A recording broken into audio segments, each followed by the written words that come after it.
Siamo composti da 3 persone, io, mia moglie Alessandra e abbiamo un bambino di 12 anni, ormai un ragazzino.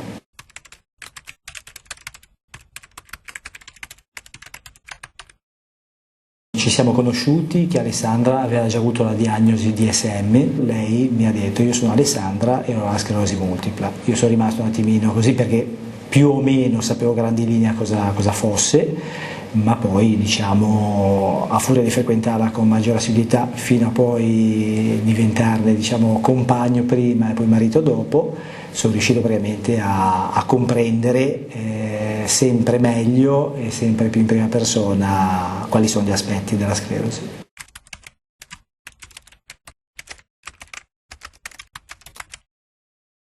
Alla mattina la sveglia suona 6:30, 7:45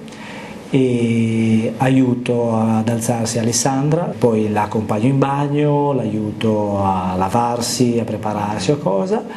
la accompagno in camera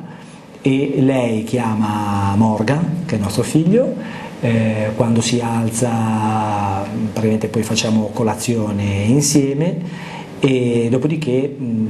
dopo 10 minuti, un quarto d'ora io esco di casa e lei rimane da sola per circa un'ora più o meno, perché poi ci appoggiamo a una persona che ci dà una mano per poter diciamo in parte supplire quando non ci sono in casa io. Io arrivo al lavoro, generalmente come giornata lavorativa lavoro quasi sempre una mezza giornata dalle 8 alle 2, arrivo a casa che se c'è già Morgan che è tornato da scuola e Alessandra ha già mangiato, quindi io mangio tarda ora e poi diciamo la giornata si svolge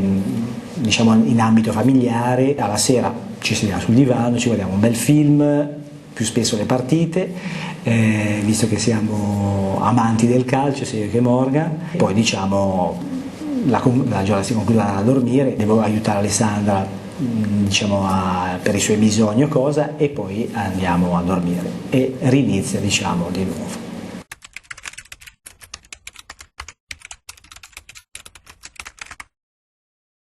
Io fortunatamente lavoro in ferrovia, man mano che la situazione di Alessandra è peggiorata, ma soprattutto in concomitanza con la nascita di Morgan, dove l'attenzione e la presenza mia era più diciamo necessaria, ho dovuto praticamente inizialmente informandomi in giro, poi fare domanda di trasferimento. Dal punto di vista diciamo normativo non ho avuto problemi, ho avuto un po' di difficoltà dal datore di lavoro, nonostante questo comunque forzando con la legge 104 e altre cose sono riuscito a ottenere il trasferimento dove avevo un orario spezzato e riuscivo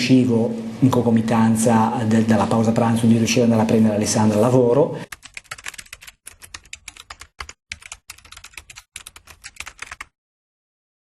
Gli aspetti più difficili legati alla malattia, diciamo, alla sclerosi, sono tanti, nel senso che sono legati alla quotidianità e una cosa diciamo, che mi è capitato spesso di parlare con Alessandra era il fatto che purtroppo ricadeva tutto su di me. Ci sono aspetti legati proprio all'evolvere della malattia. Un aspetto è quello che una persona vivendo a fianco giorno dopo giorno non si rende conto dei peggioramenti se non quando sono già in atto e non riesce mai a fare riferimento a una data certa di quando non ha più avuto l'utilizzo, non so, delle gambe per potersi alzare fino a quanto faceva 10 metri, adesso non ne fa più o cosa. Dover superire, diciamo, giornalmente con degli escamotage legati proprio a cose di vita quotidiana. Alessandra amava tantissimo leggere e avendo avuto diciamo neurite ottica, problemi di vista, cosa, adesso i libri li audio ascolta, ha difficoltà a mangiare per cui deve essere aiutata, ha difficoltà addirittura a rispondere al telefono, ad aprire una porta o cosa, per cui noi nel frattempo abbiamo cambiato casa, dove abitavamo prima era una casa diciamo con più barriere, adesso abbiamo cercato di creare ad hoc, ma nonostante quello che abbiamo fatto è sempre limitativo per l'utilizzo che può farne lei. Abbiamo dovuto appoggiarci a una persona che ci desse una mano, che dal punto di vista dell'aiuto possono essere diciamo abbastanza utili, però coprono solo in parte quelle al di fuori del quale io sono al lavoro. Questo è un aspetto, diciamo, abbastanza gravoso, sia dal punto di vista di Alessandra che rimane ore da sola, sia dal punto di vista economico, non lo nascondo, perché comunque è una spesa che ci troviamo da affrontare e che non è di facile diciamo, approccio.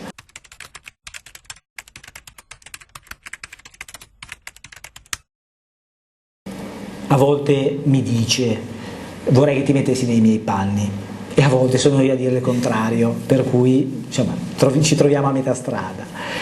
Non è facile, mi accorgo, perché io sono talmente preso quotidianamente dall'attività sempre frenetica, quindi sempre di corsa, ho meno tempo per poter pensare. Lei invece purtroppo ne ha fin troppo, e quindi diciamo, penso che l'aspetto più gravoso di questa malattia qua sia quello di vedere giornalmente venire meno cose a cui uno era legato, a cui dava scopi di vita e futuro di esistenza. Spesso, diciamo, quando chiamavo a casa non riuscivo a sentirla, era capitato qualche volta che tornassi dal lavoro e la trovassi per terra, perché magari provava a fare spostamenti, diciamo, dalla carrozzina al divano, viceversa, o al gabinetto, cosa,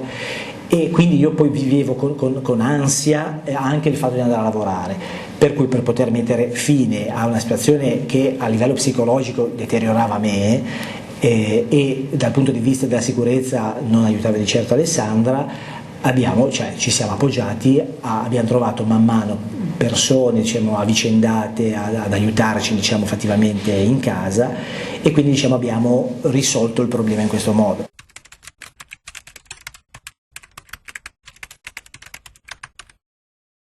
Rubare 3 ore per fare una cosa piacevole che possa portare al di fuori della quotidianità della vita, mi fa ragionare in maniera diversa, e quindi pongo, diciamo, la realtà, e quindi non soltanto la fantasia, il sogno di poter andare a giocare a pallone, ma sono più realista e dico: mi farebbe piacere andare, ma non vado, perché so che per Alessandra il fatto di rimanere da sola 3 ore, 4 ore è ulteriore fonte di disagio, per cui è un aspetto, diciamo, molto complicato, per cui il fatto appunto di pensare a ritagliare degli spazi miei mi fa tornare per forza di cose al fatto che gli spazi, diciamo, le ore che rubo a cose mie sono ore che sottraggo all'assistenza Alessandra, e per cui non riesco neanche, penso, a potermele godere. Quindi questo è un aspetto abbastanza delicato per persone, diciamo, che convivono con situazioni di SM.